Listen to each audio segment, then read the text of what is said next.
नमस्कार, स्वागत है आपका। मैं Vivek Bindra, founder and CEO बड़ा बिजनेस .com। आज आप मिलने जा रहे हैं मिस्टर राहुल अग्रवाल से, managing director and CEO Lenovo India. IIM Ahmedabad से आपने पढ़ाई करी, 20 साल से आप लिनोवो के साथ हैं।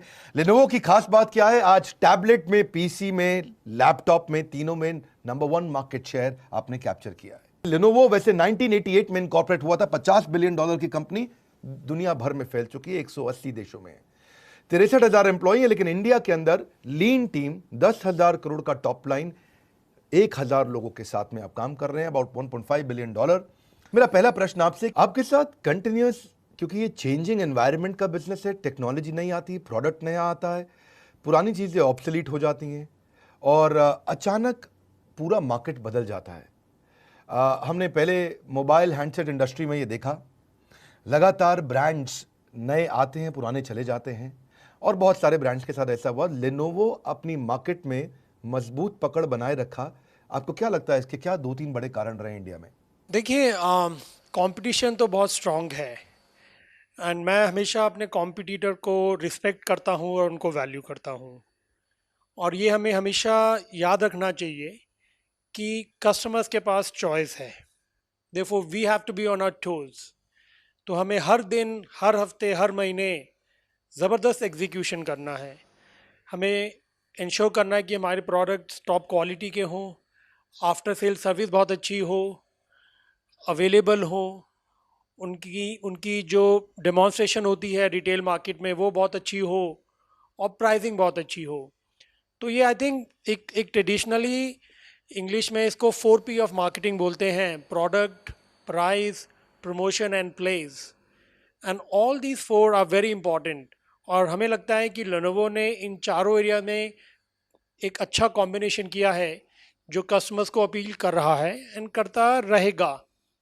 लेकिन मैं कॉम्प्लेसेंट नहीं होना चाहता हूँ। कंपटीशन भी स्ट्रांग है और हमको लगातार ये प्रयास करना है कि हम ऊपर ही रहें। मार्केटिंग के 4 पीस आपने बताए जिसने आपको मदद किया, अच्छा लगा सुन के।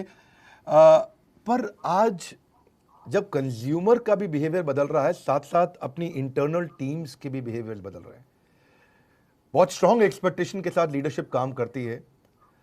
आपके पास एक अच्छा टीम आप बिल्ड करें, उसके लिए क्या सीक्रेट सॉस है? वो क्या तरीका है जिससे आप अपनी टीम को तैयार करते हैं? अगर आप कुछ 2-3 टिप्स देना चाहें हमारे एंटरप्रेन्योर्स को कि अच्छी man power, high performance team तैयार करने के लिए किन अच्छी स्ट्रैटेजीज का आप उपयोग करते हैं? ये आई थिंक बहुत ही अहम सवाल किया है आपने। और ये सवाल हर लीडर को हमेशा ये एक सोच में रहता है कि कैसे टीम को इम्प्रूव किया जाए। तो मैं आपको बताता हूँ कुछ चीज़ें जो मैं करता हूँ। सबसे पहले तो हायरिंग के टाइम जब आप लोगों को रिक्रूट कर रहे हैं तो प्रोसेस बहुत ही स्ट्रांग होना चाहिए। और ट्रेडिशनली मैंने देखा है कि लोग 1 घंटे में इंटरव्यू करते हैं और स्ट्रक्चर नहीं होता है और डिसाइड करते हैं कि ये एम्प्लॉय मेरी कंपनी में आएगा और अगले 10 साल तक रहेगा कि नहीं रहेगा। हमने बहुत प्रोसेसेस उसमें डाले हैं। हम साइंटिफिक टेस्ट करते हैं। हमने एक तरीका लगाया है, Lenovo way of recruiting and interviewing. उससे पहली बात तो टैलेंट हमारा इम्प्रूव होता है। दूसरा, हम लास्ट 5-6 ईयर्स हम आईएम्स जाते हैं और वहाँ पे हम 10-15 हाईली टैलेंटेड पीपल को लेके आते हैं। And we have a mix of experience people who may not have gone to the top colleges, but हम एक मिक्स कर रहे हैं ताकि पूरी डाइवर्सिटी रहे। दूसरा, उसके बाद अपने एम्प्लॉयज़ को ट्रेन करना बहुत इंपॉर्टेंट है। वर्ल्ड आजकल बहुत डिजिटल हो रहा है। हम जैसे पहले कंप्यूटर बेचते थे 5 साल पहले और जो अब बेचते हैं उसमें बहुत फ़र्क है। आज हर हर कस्टमर पहले सर्च करता है। अगर वो ऑनलाइन नहीं भी खरीद रहा है तो पहले गूगल या अमेज़ॉन या यूट्यूब पे जाके सर्च करता है और वहीं पे बैटल या तो जीता जाता है या हारा जाता है। तो हमारे एम्प्लॉयज़ को हमने ट्रेन करना पड़ा कि कैसे अपना फोकस बदलें और इन चीज़ों पे ध्यान दें।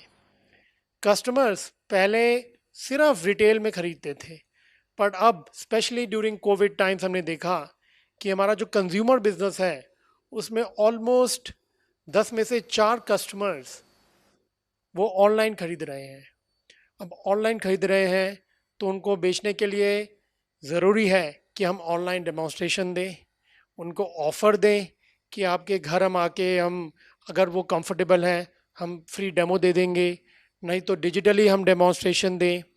तो इस तरह से काफ़ी हमने अपने एम्प्लॉय का ओरिएंटेशन चेंज किया है, the way we run the business. जो मेरी जो टीम है उसमें कितने लोग डिजिटल डिपार्टमेंट में हैं और कितने ट्रेडिशनल डिपार्टमेंट में हैं, वो काफ़ी चेंज किया है। और हर साल हम बैठ के उसको रिव्यू करते हैं कि इसको चेंज किया जाए और अगर किया जाए तो कितना किया जाए। दूसरी तरफ अगर मैं टैबलेट का बिजनेस देखूं, उसमें हम नंबर वन है, हमारा ऑलमोस्ट 50% शेयर है, which is quite a big deal. उसमें हम देख रहे हैं कि एजुकेशन डिमांड काफ़ी बड़ी है। आप देखे होंगे players like Byju and all जो हमारे टॉप कस्टमर्स हैं, तो उनको कस्टमाइज्ड टैबलेट कैसे दिया जाए, वो हम पहले नहीं करते थे, लेकिन अब हम कस्टमाइज्ड टैबलेट करते हैं। कोविड के टाइम पे एजुकेशन डिमांड बहुत बढ़ गई है, तो we are one of the few industries जहाँ पे डिमांड कोविड की वजह से बढ़ गई है, बिकॉज सबको कंप्यूटर चाहिए, चाहे घर बैठ के काम करना है या घर बैठ के पढ़ाई करनी है। लवली। जाहिर सी बात है कि कोविड आपके लिए एक अपॉर्चुनिटी की तरह आया और इस समय डिजिटल शिफ्ट जितना ज़्यादा बढ़ रहा है, जितना ज़्यादा अडॉप्शन कर्व इस समय बढ़ रहा है टुवर्ड्स अडॉप्टिंग द टेक्नोलॉजी, इसका फ़ायदा इस इंडस्ट्री को मिलना है। मैं आपसे थोड़ा अलग प्रश्न करूंगा कि आज हमारे एंटरप्रेन्योर जो आपको सुन रहे हैं, अगर आप उनको 3 सुझाव देना चाहें कि कोविड के बाद प्री कोविड पोस्ट कोविड संसार बदल गया है, उनको क्या परिवर्तन लाने चाहिए, किस प्रकार से अपने आप को अडेप्ट करना चाहिए और क्या आप उनको सुझाव देंगे कि वो अपने बिजनेसेस को बिल्ड करें? सबसे पहले तो उनको देखना है कि कोविड से उनके बिजनेस पे इम्पैक्ट क्या हुआ है।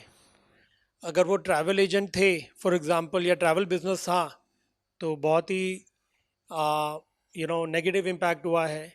बट अगर लेट्स से वो सैनिटाइज़र के बिजनेस में थे, तो उसमें बहुत पॉजिटिव इम्पैक्ट हुआ। या डिजिटल लर्निंग का कोई स्टार्टअप था, तो सबसे पहले आई थिंक उनको देखना है कि उन पे इम्पैक्ट नेगेटिव है कि पॉजिटिव है।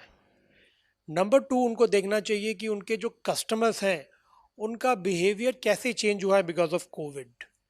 जैसे कि मैंने बताया कि हमारे कस्टमर्स ऑनलाइन ज़्यादा खरीद रहे तो हैं, आपने तो ऑनलाइन उनको भी डेमोन्स्ट्रेशन देखना है शुरू कि कर दिया। Right, absolutely. तो उनको देखना चाहिए कि कस्टमर्स का बाइंग बिहेवियर कैसे चेंज हो रहा है। यानी ये बहुत आसान है बोलना, बट बहुत कम बिजनेस और बहुत कम एंटरप्रेन्योर्स मैंने देखा है एक्चुअली बहुत डेप्थ में जाते हैं कि कस्टमर का बाइंग बिहेवियर कैसा है, तो उसको फॉलो करना बहुत ज़रूरी है। तीसरा, उनको अपना कॉस्ट और एक्सपेंस मैनेजमेंट देखना है कि उनका profitability because of the changes कैसे इम्पैक्ट हो रहा है, और उनको कहाँ पे कॉस्ट कम करनी है और कहाँ पे इन्वेस्ट करना है। और दोनों बहुत इंपॉर्टेंट है in to survive and thrive in the post covid world. बहुत सुंदर, थैंक यू। आई थिंक आपने अच्छे लेसन्स दिए। फाइनली अब क्योंकि आप डिस्ट्रीब्यूशन नेटवर्क से अब आप ऑनलाइन सेल्स पे मूव कर रहे हैं, अभी तक जहां मैं समझता था पहले आप फिजिकल डिस्ट्रीब्यूशन के थ्रू अपने प्रोडक्ट को ज़्यादा बेच रहे थे और अब ऑनलाइन ज़्यादा बिकने लगेगा। अब ऐसे समय में आपके डिस्ट्रीब्यूटर्स की अपनी वायबिलिटी, उनकी अपनी सेल्स, उनका अपना रेवेन्यू कम हुआ है।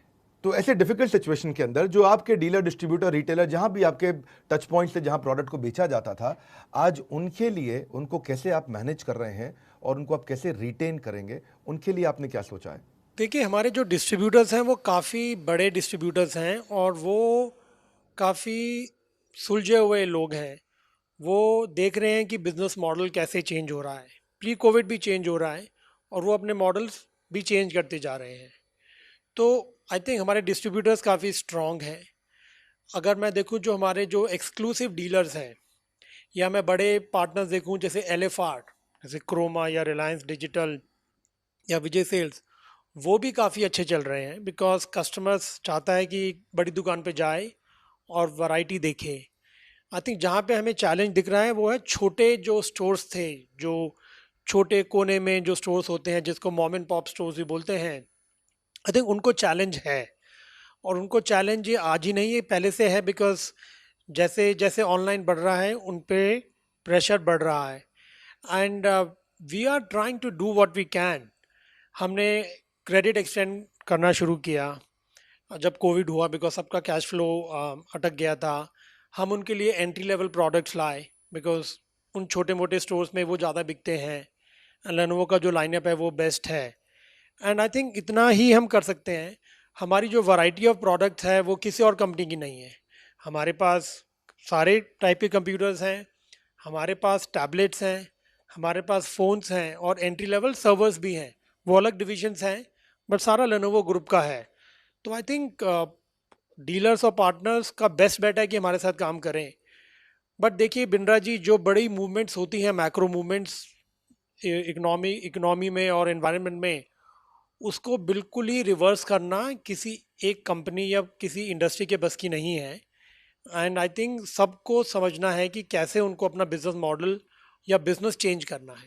बहुत सुंदर, बिल्कुल ठीक कहा। जब बड़ी मैक्रो मूवमेंट्स होती हैं, परिस्थितियां बदलती हैं, तो खुद को चेंज करने के लिए आपको तैयारी करनी पड़ेगी। ग्रेट लर्निंग, समय से अपने आप को बदल लो, क्योंकि अगर समय आपको जबरदस्ती बदलेगा तो दर्द बहुत होगा। Rahul Agarwal ji, managing director and CEO Lenovo India, it was a great learning with you sir. अच्छा लगा आपसे आज बात करके। और आप एक बड़ी ऑर्गेनाइजेशन को लीड कर पा रहे हैं, एक अच्छी टीम को चला पा रहे हैं, बड़े नेटवर्क को रन कर पा रहे हैं, और मार्केट में अपने ब्रांड को नंबर 1 रख पा रहे हैं। ये बड़ी खुशी की बात है। उम्मीद करते हैं कि आपके कंज्यूमर्स को आपके प्रोडक्ट से फ़ायदा होता रहेगा। हमारे साथ जुड़े रहने के लिए, आज के इस इंटरव्यू को ज्वाइन करने के लिए, as professor Rahul Agarwal, you not just managing director and CEO today, you were a professor with us and you were teaching a lot of our audience. उसके लिए आपका विशेष रूप से धन्यवाद। साथियों, मैं आप सबसे रिक्वेस्ट करूंगा, अगर ऐसे लीडर्स के साथ